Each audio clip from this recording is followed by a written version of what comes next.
Did it kind of feel like this All-Star game was a swan song for Clayton Kershaw? Kind of felt that way to me. Wonder if it felt that way to Clint. Let's ask him on All Dodgers.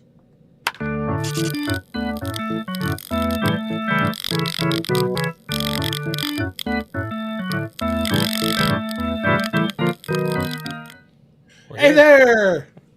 Am I talking to you? Coming to you live from Pleasant Grove, from La Puente. That one. I am Jeff Snyder. That's Clint Pasillas. This is the All Dodgers podcast, part of the Believe network of podcasts, brought to you by Bet Online, all sorts of stuff. It's been a while since we've talked, Clint. I know, that's right? What happens when the Dodgers stop playing baseball for a few days, I guess, huh? Yeah, we don't need to be friends when the Dodgers aren't playing, something like that. But yeah, All-Star game behind us, first half behind us, ready to start freaking out about Dodger baseball again, together as a family here on the All Dodgers YouTube channel. That's what we do. If you want to freak out with us in the Discord server, you can go to patreon.com/realfrg and support the show that way. $5 a month gives you access to our Discord. All sorts of fun stuff in there. We'll talk more about that later. But as Clint said, the All-Star game happened. It was fun. It had some new things that had never happened before, including ending the game with a home run derby to break a tie. Yeah. Also, maybe even more notable, Clayton Kershaw being mic'd up while he was pitching. And this is, it was fitting that the way it started was Joe Davis saying, Clayton, I can't believe you're doing this. And Kershaw, while in his windup, saying, I can't believe it either. It was the second best thing Kershaw said while in his windup. The other one yelling at John Smoltz that he doesn't throw a cutter. That was my favorite. While delivering a pitch. That was fun. I'll tell you, I'm not a huge fan of mic'd up players in games that matter. I could not be a bigger fan of it in games that don't matter. Spring training, All-Star game, give me mic'd up players, as long as the players are interesting. I don't need to hear from boring people. I thought Kershaw was great. I thought Tarek Skubal was great. I thought PCA was great. I thought there was a lot of fun going on with the mic'd up players, but especially Clayton Kershaw. Yeah, Kershaw, I mean, if you're talking about the best way to nail, having a legend, a Hall of Famer while still playing, mic'd up and all this kind of stuff, that was it. Like, he could not have done that better. 18 seasons of watching this dude. For us to eventually get to seeing him be that guy, yeah, Jeff, that was weird. It was very weird to watch him, what do they call it? Kind of have a personality while on the mound and not just be like, grr, grr. He was jovial, and the interaction with Smoltzy. I think Kirsch had a hard time hearing Joe Davis, but the interaction with Smoltzy, because we all know it's a cutter, even if Kershaw does not want to label it as such, and we will respond. If Clayton Kershaw says it, then he's right. Yeah. You know what? Hey, guys, sound off in the chat. What is it? Is it a slider or is it a cutter? The correct answer is slider, but hey, we call that engagement bait, baby. Also, we appreciate everybody hanging out with us here on this poorly advertised Thursday show. They happen sometimes. We wanted to make sure that we got together, talk Dodger baseball with you all. We want to know your guys' thoughts about where this team is at as well. We'll be here for maybe 30, 35 minutes or so, and then we'll get back into a regular routine. But please do like the channel, subscribe to the channel. We're about to hit 17,000 subscribers. Thank you very much. After that, let's get to like 4 billion. But anyways, Jeff, 4 billion. Yeah, we could probably make enough that we could actually people could expect regular content if we had 4 billion subscribers. I would have a golden microphone. I'm all about that. Kershaw, it's kind of funny that you say he maybe couldn't hear Joe Davis very well, because I think part of the reason he was willing to do it was because of that relationship he has with Joe Davis. We've seen it, in the last few years, where Kershaw respects Joe and Oral a lot, and so he will hop on, do things during games, when he's not pitching. And I think this was the logical next step. Hey, you've done it when you're not pitching. How about when you're pitching in a game that doesn't mean anything? And maybe this is what we call a segue in the podcast biz, in what might be your last All-Star game. Yeah, you say a game that doesn't mean all that much. It kind of also maybe at the same time meant everything. Yeah, everything about this, including Dave Roberts having the plan, telling people ahead of time, he's pitching the second inning, he's facing 2 batters, and then I'm taking him out and bringing in Jason Adam. Like, it was planned. It really felt to me like Kershaw and Doc both either know that Kershaw's retiring after this year, or at least we're giving a nod to the fact that even if he doesn't retire, this is probably his last All-Star game. He got in this year more as a legend. They're not going to give him a legend status 2 years in a row. It's not out of the question that next year he could pitch well enough to earn a spot on the All-Star roster. He was close to earning this spot this year. And so it's not out of the question, but it's very likely that this was his last All-Star game. And I really felt like they know it's his last All-Star game because they know it's the last All-Star game during his active playing career. Yeah, that's the other factor there. It's like last All-Star game because he's not going to make it next year, or the last All-Star game because he's not going to be pitching next year. Because there was a little feeling of swan song in there. And I know we talked about it a little bit in our chat between me, you, and Kevin.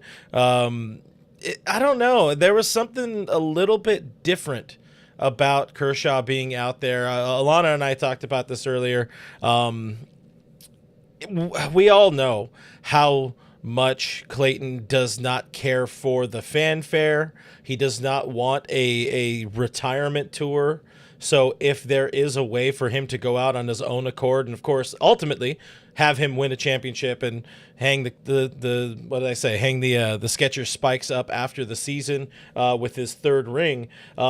He wouldn't want anybody else to know about it. And he talked about that, I think, pretty recently with Joe and Oral, right, on one of the Sunday broadcasts, saying like he really doesn't know, or maybe it was an ESPN broadcast. He really doesn't know what his future holds after the season. You know, after the year, he's going to take his time, kind of let the season, let his career, let his body digest, talk to Ellen and the family. It's I don't know. There was a lot of things that made me think this could have been the last one. However, there have been a lot of things of him more so in recent vintage, you know, mentioning how his kids are getting to this point where they're at an age where they're actually really enjoying, appreciating what he's doing, particularly Charlie and Callie, which that makes me think he could buy another couple of years. But if he does buy a couple more years and he wins a title this year, what's he really pitching for after that point? Especially outside of loving it. With the fact that Ellen's pregnant now, and so you can't just base it on the kids, because if you commit to doing it for the kids, I mean, he's got to pitch for like 6 or 7 more years in order for the unborn child to remember anything of it. And so, you know, at this point, it's probably going to be what it is. But I wouldn't be surprised at all if he has already basically made the decision. I bet he's at least made the decision, if we win the World Series, I'm retiring. But I wouldn't be surprised if he's at least 90% leaning towards retiring either way. That 3,000 strikeouts was the thing keeping him there. But, you know, we'll see. It was definitely cool, definitely fun to see him enjoy it, to go out. The last pitch he threw in an All-Star game was his classic curveball to strike out what might be a future Hall of Famer, at least the son of a Hall of Famer, you know, but maybe a Hall of Famer himself. Definitely a great way to go out. It was fitting. It was good. I love him with the cheddar as well. The here comes the cheese. He's like, was that 91? It was 89. Like, yeah, that was perfect. He's but he got it done in the same game where we saw Jacob Mizorowski throwing 100 plus absolute heat and cheddar. I guess we can call that Gouda. We fondue. Anyways, we saw Kershaw throwing 89 in a baseball game. Guess who had more strikeouts in that game between Kershaw and Mizorowski? I'll tell you who. Clayton Edward Kershaw had more strikeouts than Jacob Elizabeth Mizorowski, or whatever's been on that. I haven't looked it up. It seems like a good one. Yeah, the deuces were wild there for 22 because he had 2 Ks. He only had 1 K.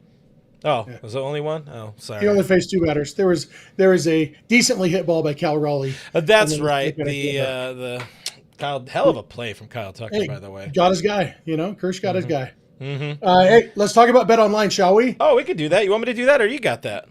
I'll do it. Bet Online. I'm proud of you. Thanks, man. Bet Online is your number one source for all your sports betting action. And with baseball getting back in full swing here, plus football season right around the corner, I saw a commercial during the All-Star game for a college football game. Yes, it's a month and a half away, but it's getting close. Football season's coming. Bet Online has more ways to stay in on the action with the latest odds, news, and scores, even live in-game betting. You could have bet on the American League to come back and tie the game when they were down 6-0. Might have made some money on that. might have been a dumb bet, especially since they ended up losing the game. Maybe you couldn't have bet on. I don't know. Go to Bet Online and find out. From MLB, UFC to tennis and NFL futures, Bet Online remains your choice for sports wagering info. And in between games, you can head over to the Bet Online casino with all the top Vegas-style games, including poker and live casino. So head to the website betonline.ag today and take advantage of their industry-leading VIP program with level-up bonuses and weekly cash boosts. Bet Online, the game starts here. Woo! I think I said with instead of with, but you know, not every ad read is perfect. And sometimes they're perfect except for saying with, and I'll take that. Listen, you're beautiful no matter what they say. Yeah. What else was fun about the All-Star game for you? I honestly really loved seeing ABS in a Major League Baseball game. That was fun. Somebody said in the chat a little bit, Ray Soto said, was Doc laughing at or with Manny Machado after that ABS punch out from, what's his name, Tarek Skubal there in the first inning? I hope it was at. I'm pretty sure there was a little bit of both. But, I mean, man, the Padres had themselves one heck of an All-Star game in totality. I'll tell you what, that might take the cake for me, honestly. I mean, with all the fun of the swing off of Justin Turner's swing off finally happening in the All-Star game, and Kyle Schwarber doing Kyle Schwarber things and ball go far. The Padres really just pooping the bed. That was pretty funny. Yeah, the National League allowed six runs, 5 earned runs. 4 of the 5 earned runs were allowed by Padres pitchers between Adrian Morejon and Robert Suarez. The other 2 runs, 1 earned, 1 unearned, was by a Giants pitcher, Randy Rodriguez, in the inning that he has pitched the most this year. So 7th inning is what made him an All-Star, and 7th inning is what he couldn't handle there. It was weird. It's always weird when you are watching an All-Star game. If you do care who wins, usually you're rooting for the league that your team plays in, and that means sometimes rooting for your rivals. Rooting for Manny Machado to get a hit off Tarek Skubal feels dirty. And so maybe some of us might have been tempted to say, you know what, we already got 2 runs this inning. We don't need to get greedy. Go ahead and strike this bum out, and definitely not rooting for Padres and Giants pitchers to blow a 6-0 lead. But, National League ended up winning. Although, I mean, the thing that sucks is Clayton Kershaw would have been the winning pitcher if not for that. Clayton Kershaw was in line for the win. Find a little piece of the puzzle there would have been nice. Yeah, so maybe those guys did it on purpose. He says jokingly, just so you know. But yeah, I mean, having that ABS was definitely fun. It does seem like that was the last step to them saying, we're doing this for real next year. Yeah, we've done it in spring training. We've done it in the All-Star game. Next year, we're doing it for real, and we're seeing it works. I felt like the umpire was a little more on his game, knowing that he could be challenged. And if he messes up, he messes up. Obviously, I'm still massively a proponent of just getting all the calls right. But if they have to do a challenge system, it's better than what we saw in that Dodgers-Giants series heading into the All-Star break. Yeah, no, much better. And I think, again, we've talked off and on. Maybe you and I haven't, but I'm pretty sure in some forms of conversation here on the internet, we have both said to some degree it would be nice to see more accountability for Major League umpires. This is a great way to hold them accountable, hold them publicly accountable, and potentially embarrass them in front of people. Like, I was talking to our buddy Richie Flores before the game, and he had mentioned, imagine this with Angel Hernandez, which, funny enough, that was not his worst place to be behind the plate. He was more terrible everywhere else, but also quite bad behind the plate. But he's the guy you go to. That's the name you go to when you're talking about really, really bad umpires. I think there will be a different level of accountability with the ABS coming in. Thank God it is coming. And props to Rob Manfred, by the way, for implementing it here so we could all kind of see it. I have no notes. It works. Maybe at some point they go to like 3 challenges or whatever, because I would hate to see my team run out of challenges late in the game, but hopefully you have smart people deciding to tap their helmet. Yeah, and that's why I don't like bad calls are bad calls. You shouldn't have to think, oh, it's only the 2nd inning. Should I challenge this one? or not, just get them right. But again, it's better than nothing for sure. Throw that comment from Roark Stevens up on I there. had that one ready to go. Yeah, that was Because another really cool thing. that was one of my favorite things is I think it was only 2 or 3 years that they messed up and had players wearing the stupid league jerseys for the game. The co-ed slow pitch softball jerseys. And I don't mind that those exist. That's fine. Yeah. Do it during the home run derby, whatever you want. If you need to sell merchandise, but the All-Star game should be players in their own uniforms. It was always ridiculous that they went away from that, and it was great that they got back to it. I hope I pronounced that viewer's name right, Roark. I'm just going based on Tanner Roark and Sandra Bullock's character in A Time to Kill, Ellen Roark.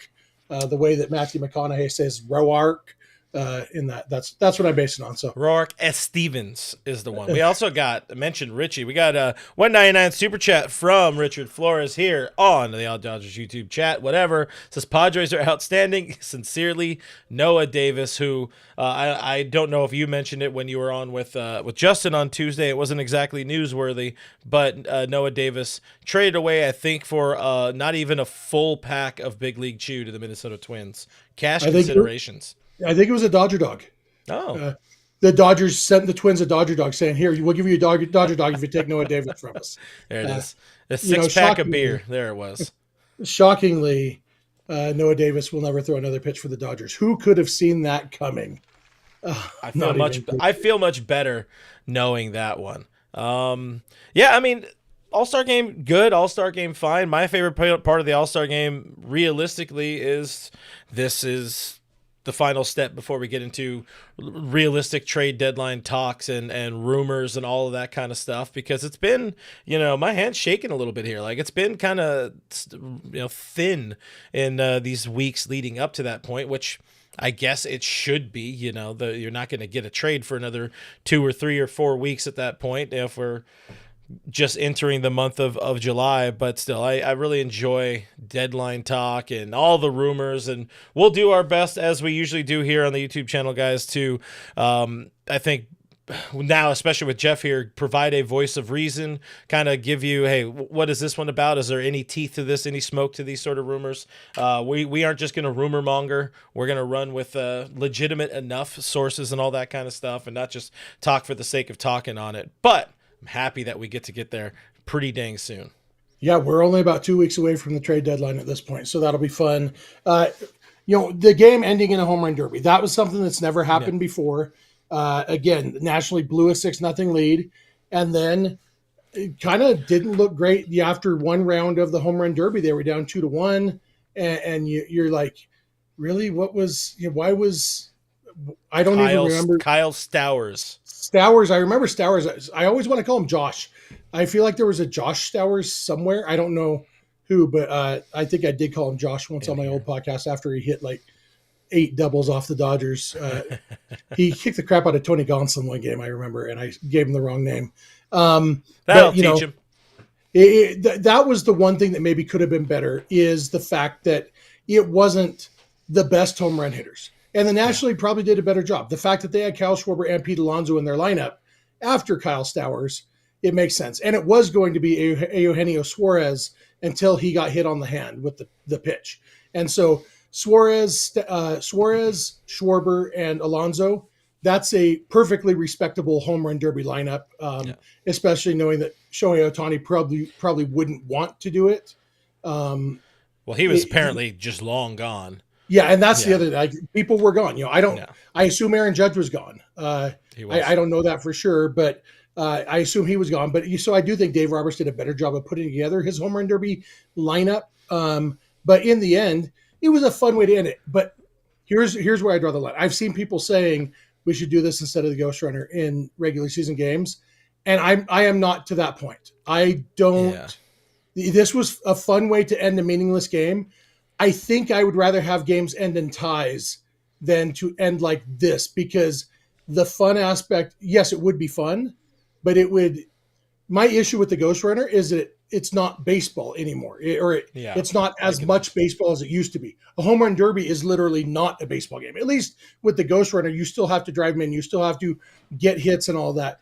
Home run derby is supposed to be for fun, and I don't think it should be ever used to decide a game that matters. No, that's fair, and obviously that's we saw Justin Turner's declaration or trying to get that happening during they were trying to get baseball back during COVID and eventually the 60 game shortened season and all that. That was one of the ideas he just kind of threw out there. Obviously him and Courtney went pretty hard in the paint being like, oh, look at that, we totally suggested this. But yeah, to have this be something that decides a regular season meaningful game where statistics count and all that, no, that's just you can't do that to the game. They've already done so much to ruin our boy. You can't do it to our boy.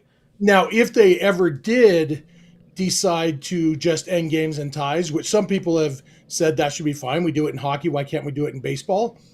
If they did a home run derby after the tie, so the game went in the record book as a tie, but fans who feel cheated because they didn't get to see a win or a loss, they do get to see a home run derby. Maybe that's a compromise. But yeah, I'd rather just have them, go back to playing real baseball, get rid of the ghost runner.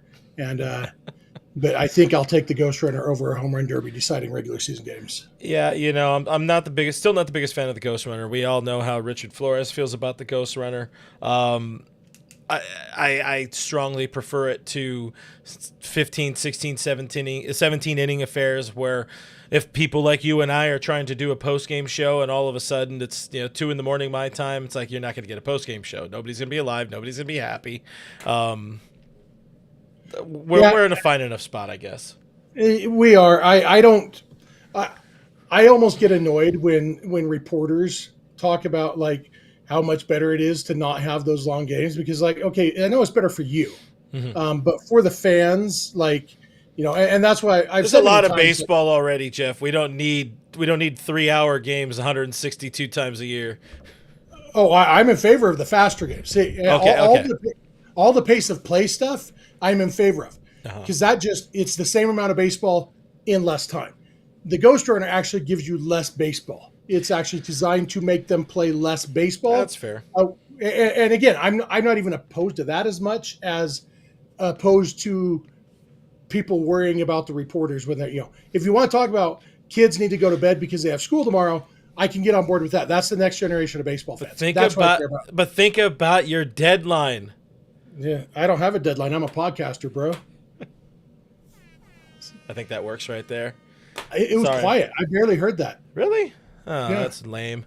We'll fix that. We'll fix it in post. Oh, I see what happened. It turned itself down. There it is. There we go. I think it might have finally did a software update, which that's concerning. I push that button about that one. I think you got anything else you want to touch on with All-Star Game and all the festivities? I think we could also hang out with the chat here for a little while. You and I haven't been on together for a couple of days and see what's making people tick or be annoyed.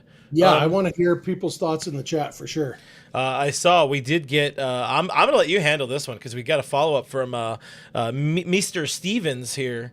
So they're from Tokyo, and it's Rourke. Rourke.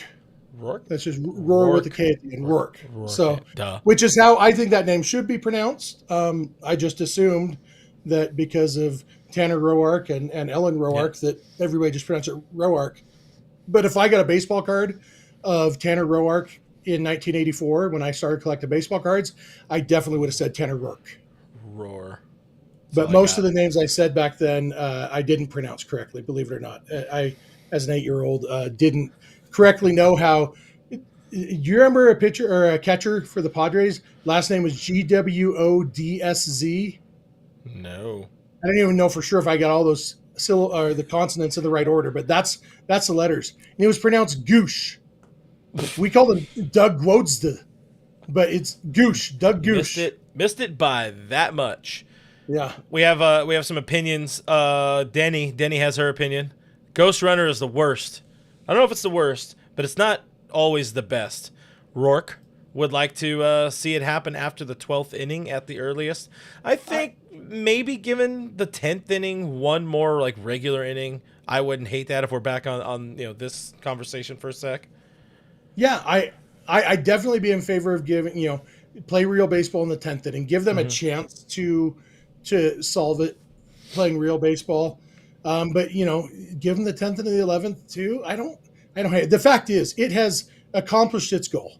The goal was to reduce the number of really long games, like really many inning games, and it has absolutely accomplished that goal. And if you don't care who wins, it's actually kind of fun. If I'm just flipping through games and I see, oh, this one, it's tied up in the ninth inning, I'm going to turn it on because the Ghost Runner does make it more interesting if you don't care who wins. If you care who wins, you want to punch yourself in the face because you're like, oh, can't they just play real baseball? And that's the problem, because that's why the media is in favor of it, because by definition, they're not allowed to care who wins. It's why the commissioner's in favor of it, because he's not allowed to care who wins. But the vast majority of people watching the games care who wins the game. And that's the disconnect there. I did see one using bad grammar to tell you you're stupid. I saw that. I have that. As our buddy Douglas here, Douglas Anderson.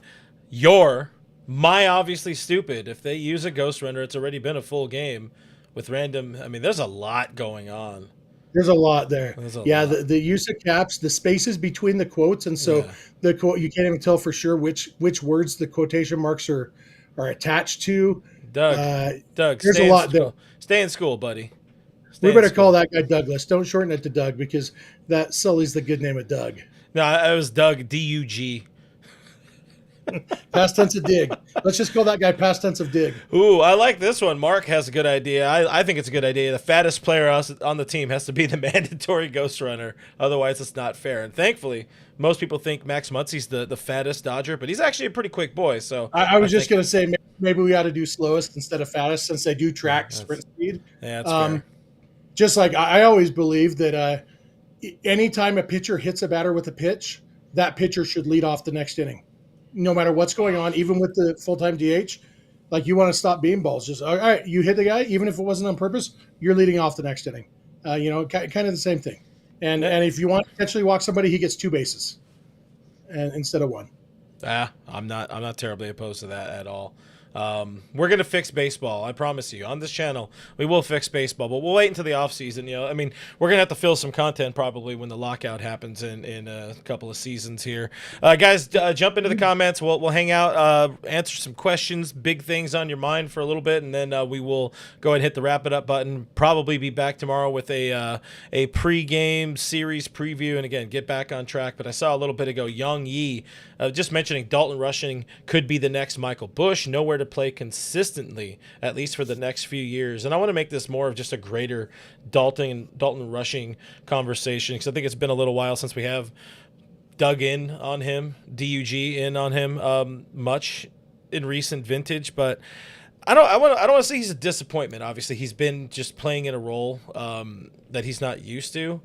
But selfishly, I wish there would have been a little bit more out of Dalton Rushing in the early goings here, and I really need to see him pick it up in the second half, so Will Smith can make sure, and they can make sure Will Smith is properly rested. But what's kind of your pulse, your taste of Rushing here in the first month and a half of his big league career? I think he's going to be fine. I think when he does hit the ball, he still hits it hard, and even though his strikeout rate looks very much like James Outman's, he doesn't feel like an inevitable strikeout the way James Outman does. It's you feel like there's a better chance of him doing something when he comes up there. And the fact is, every rookie gets adjusted to and then has to make adjustments, and that is hard, getting a little bit of playing time. I don't think he's the next Michael Bush, because I don't think he's going anywhere. I don't think unless it was actually in a blockbuster trade. Like, Michael Bush got traded because he had nowhere to play. Yeah, there will always be somewhere to play for a catcher, and we've talked, maybe this offseason he does spend time working in left field. Maybe second half we do see Freddie get more days off, and so Rushing can get a little bit more time there. Get 2 starts at catcher a week and a start at first base, so he is playing half the time. Maybe that helps him stay in the groove. It's got to be hard to get in the groove, stay in the groove when you're not getting regular at bats, and I do think we've seen better at bats from him the last week or two. And so hopefully that comes through, but he's too good a hitter to stay down for too long. It's just a matter of finding that groove. Yeah, Mark is bringing it up here, saying he's obvious trade bait. I don't know that he's obvious trade bait, but I would have liked to have seen them give him a little bit more of a run, an opportunity in the outfield. I think it was mid to late spring training. I spoke with my buddy Casey Porter of Dodgers Daily, and he covers the minor leagues phenomenally. Goes to OKC, goes to Tulsa all the time, so he has a good pulse, a good view of these dudes. And his take on Dalton was like, he's an athlete. If you give him time anywhere, he's going to figure it out. He's going to be probably a plus defender there. I always found it a little, I wouldn't say weird, or shocking, but I don't know. It's you knew you just locked up your franchise catcher for 10 seasons, and you have this dude who Dave Roberts said in spring training is a bat that is ready to go. It's major league ready. Just need to find a spot for him. Well, maybe you work on the whole finding a spot for him and creating some versatility where he can get in the lineup a little bit more. If it is in left, if it is in first, at first here and there. I guess they don't want to do it in season, but they could have done it during spring training at the time, which they chose not to. Yeah, and I assume this is one of those cases where I assume that there's a reason that we just don't know. And it might just be because they are focused on him becoming the best catcher he can be. That was his focus in spring training. That was all about him becoming a major league catcher. And maybe the plan in the future is for Will Smith not to be the catcher, or for them to, after Freddie Freeman leaves, for Rushing and Smith to split time between catcher and first base and both be getting equal playing time. The long-term plan, I wouldn't be surprised at all if the long-term plan is for Rushing to be the starting catcher as soon as a year or two from now. And until then, they'll have to figure out how to get some at-bats for him. And maybe they do once they do think he is ready as a catcher, then, okay, now let's do a little bit of left field so we can just get you more at-bats. But remembering that you are a catcher who we just happen to be playing in a couple other places because you're a catcher of the future. Yeah, and I think Dave also kind of answered to that maybe a couple weeks ago, saying something to the effect of, right now we're kind of sacrificing some of the, I guess, bat development so he can focus on the catching side, and that was the biggest thing, game calling, scouting, reporting, all that kind of stuff. That's what he's working on right now. He's working a lot more on the behind the scenes stuff than the stuff we all see that's directly in front of our eye holes. I had one here I wanted to put up. It's not at all a shit post. Timmy asking, would you make this trade, Jeff? Dalton Rushing for Paul Skeens. Tough question, huh? Yes, I would make that trade. I would drive Dalton Rushing to Pittsburgh.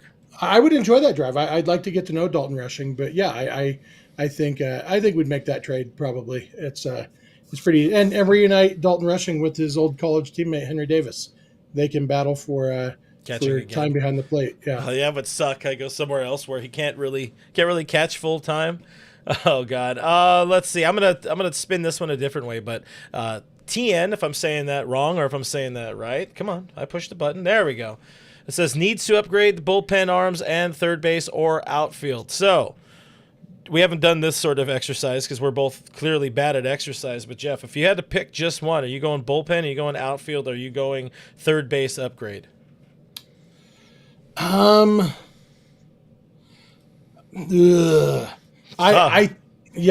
really tough. I guess bullpen, but it's tough because I do believe, I said this the other day, I might be the only one left, but I still believe that Tanner Scott's going to be a dog in October. I think he's going to be fine. Mm-hmm. I don't think he's fine right now, but I think he's going to be fine. And you get Tanner Scott being good, you get Blake Trinan back, that definitely helps the bullpen. Plus, I'm thinking for October that, yeah. And so when you think, well, then you probably have either Justin Robleski or Emmett Sheehan, or hopefully both, mm-hmm. pitching out of the bullpen in October. Because you're going to have, if you have Yamamoto, Glasnow, Snell, and Ohtani as your starting four, then you've got a lot of good arms who could be pitching from the bullpen. When I think about October, I'm not so worried about the Dodgers bullpen when it comes to October. Yeah, but getting to October, I think they might need some help because, they've thrown a lot of innings. The hard thing is bringing in an established star it kind of locks up a roster spot where right now yes, Noah Davis sucked. Sorry, Yeah. Noah Davis's mom, if you're a viewer. I know I don't mean he sucks as a person. I just mean as a baseball player, he's really, really bad. But what he provided was he has options. He can be sent to the minors. And so he can come in, whether we have an 8-run lead or an 8-run deficit, and he can throw 2 or 3 innings and then get sent to the minors and replaced by the ghost of JP Fireeisen or, whichever Yeah. disposable arm it is. You need some disposable arms to get through a season. And the regular season, that's the most important part of having these dudes. Yeah. And if you go trade for, insert reliever here, whether it's Kenley Jansen or Aroldis Chapman, whoever else is on the docket of guys, who we talked about? Andres Munoz and David Bednar. Johan Duran. Yeah. Emmanuel Clase. Yeah. All these guys can't be sent to the minors. And not that you would want to send them to the minors, but if you have a whole bullpen full of guys who can't be sent to the minors, and you do run into an issue where guys are getting worked too much, you don't have the disposable arms, and that's where you get to, hey, Mr. Bednar, is your back a little sore? Why don't we give you a 15-day rest? Whoever it is, that's when you start having to get into those phantom IL stints.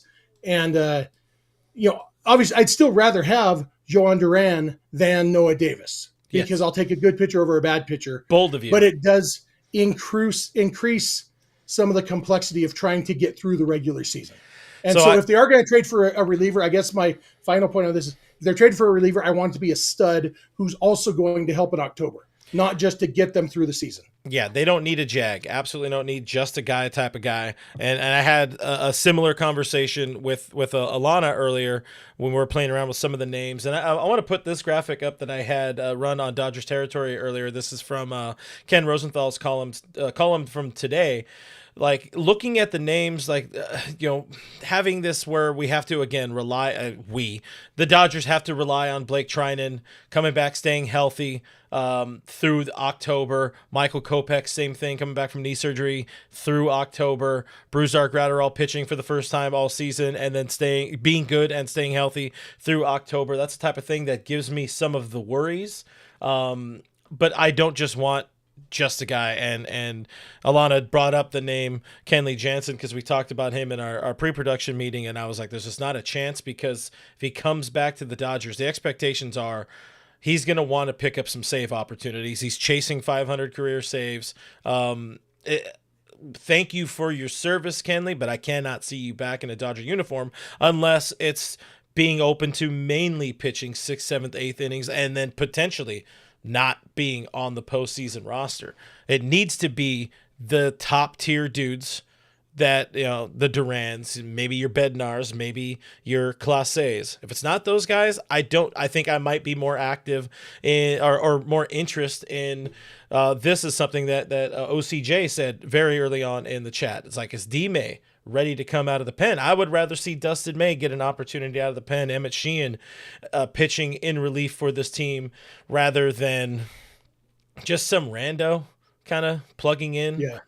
And it pains me to say it, but Kenley Jansen at this point falls in the just a guy category. He's a closer on a bad team. Heck of a he's career. Not going to be.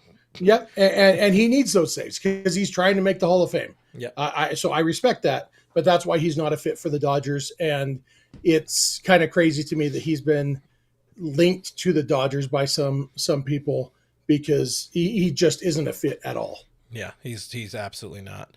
With all due respect, of course. Did I miss something else? I thought I saw. I don't know. I thought I saw a chat about somebody leaving a super chat or gifting a membership or something like that. Because everyone, the little behind the scenes for you guys, one of the chats that the chat that Jeff and I will mostly look at doesn't really. It'll highlight super chats or whatever, but it doesn't really tell you when. Like there's a membership sort of thing, so it's a little weird, and I try not to have two chats going. But anyways, that's all stuff that nobody needed to hear. You got any final thoughts before we sign off for the night there? This is an interesting list, maybe that GI comment right there, just throwing out some other names of relievers that maybe we could just bounce around a little bit before he wrapped up. I've seen the Raisel Iglesias mentioned a few times. Raisel Iglesias, what's Finnegan's first name? It's not. I know he's the Nationals closer. I always get him mixed up with Kyle. Yeah. I get him mixed with Brandon Finnegan, who pitched for the 2015 Royals when they won the World Series. That's why. So Kyle Finnegan, whichever Maton that is, Phil Maton. Maybe. Emilio Pagan. Who's Dominguez? Sir Anthony Dominguez? Is that who we're talking about there? Isn't he? Wasn't he suspended for the drugs? Or who was that? Wasn't a Philly suspended for the drugs? Was that Jose Alvarado? I don't think Sir Anthony Dominguez is even on the Phillies anymore. I feel like he was on the Orioles. Yeah. So that's probably bad team. Signed through 2025. So yeah, that's probably who this is about. I haven't thought much about Sir Anthony Dominguez. Gets a lot of strikeouts. I don't know. He walks too many guys to be more than just a guy to me. Mm-hmm. Like that list is a lot of guys who don't quite move the needle enough for me to justify clogging up a roster spot with them. I think. Yeah, I kind of like Will Klein. He's been solid. Lou Trevino has been solid enough to buy, like, those guys feel like regular season guys, which is I think what we're both kind of in agreement on there. And they don't need more regular season guys. You need dudes that are going to be absolute dudes for this team in October. Hey, do you look up in the sky, Clint? Do you see that? The bat signal. Oh. Do you see what it says? Cole's comment. It's the bat signal's telling you. J-Ram alert. Oh, that one. My man, Cole knows what's up. This is it would warm my blackened soul to have Jose Ramirez and Emmanuel Clase as Los Angeles Dodgers. But although, like with Clase, I don't know that I want him being I don't want Dave to have a designated closer. Kevin and I talked about this on Monday, I think it was. The 5 things we would fix for the Dodgers. One is taking Tanner Scott out of that closer's role. Another one is moving Ben Kasparius into bigger, higher leverage roles, potentially picking up some 9th innings. But most importantly, not giving Dave a designated closer, which I think hamstrings him a little bit more. Yeah, I've been on board the closer by committee train. I think I've been driving the train for 6 or 7 years now. I would always rather have, the 9th inning isn't always the hardest, know, and so I don't think you should be reserving your best reliever for the 9th inning.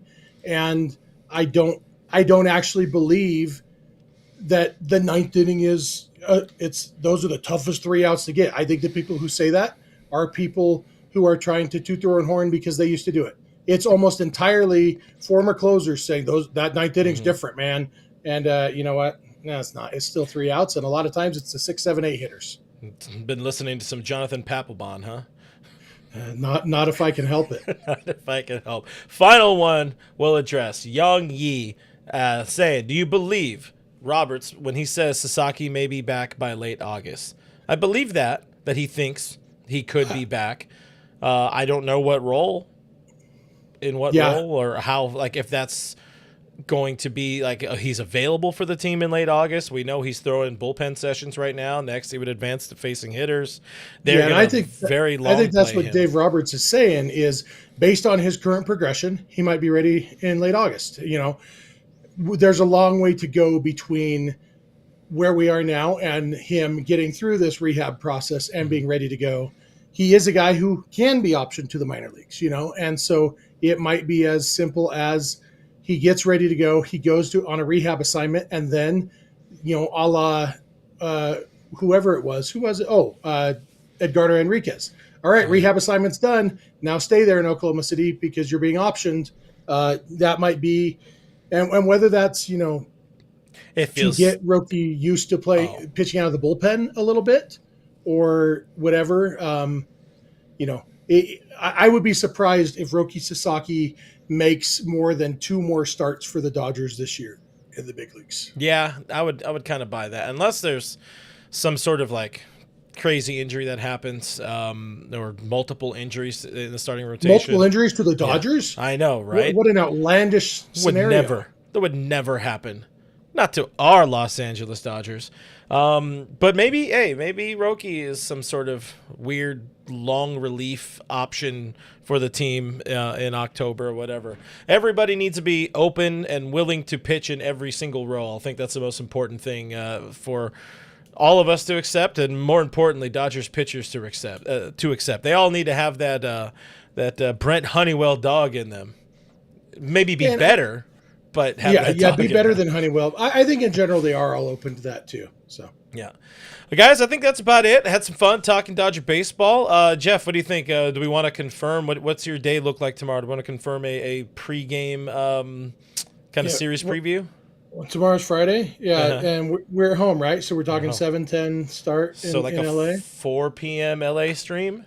Let's do it. All right, here it is, locked in. Mark asked in the chat, are we locking it in? It is locked in, all Dodgers right there. Pre-game, we will be here. Probably, maybe, potentially Kevin. I don't know. He hasn't responded to us in the chat, but I did see him retweet that we were live today. But with all of that said, guys, thank you for watching the show. Thank you for listening, hanging out with us, commenting, chatting along with us, talking Dodger baseball. That's what we are all here for. That brings us together or something like that. Subscribe to the channel, like the video, rate and review the podcast, 5 million stars. Check out patreon.com/realfrg to support the show, or click the join button here on YouTube. Our most popular tier is the $5 tier, which gets you access to the Discord server, where, as Jeff mentioned earlier, we're talking Dodger baseball. There's a lot of things. There's perks to it. I think it's proven to be fun. I have fun talking to the fans and you guys and all that kind of stuff. I got nothing else really to add. I can't believe we got through this entire episode without me giving you guys the report on the Barry Manilow concert from Monday night. Man, that's on me. Hand up accountability. Maybe tomorrow's pregame episode. Maybe we'll Manilow cast tomorrow, 4 p.m. Pacific time. I didn't see a single minute of the home run derby. I was watching an 82-year-old man sing and dance. It was so good. Living the dream. It was so good. That is Snydog. Follow him for all of your Manilow-related updates. I am RealFRG on the social medias as well. Give me a follow. All Dodgers is presented by Bet Online. Hey, give Kevin a follow while you're at it as well. Skinner7 Kevin. We'll see you on the next one. Okay, bye.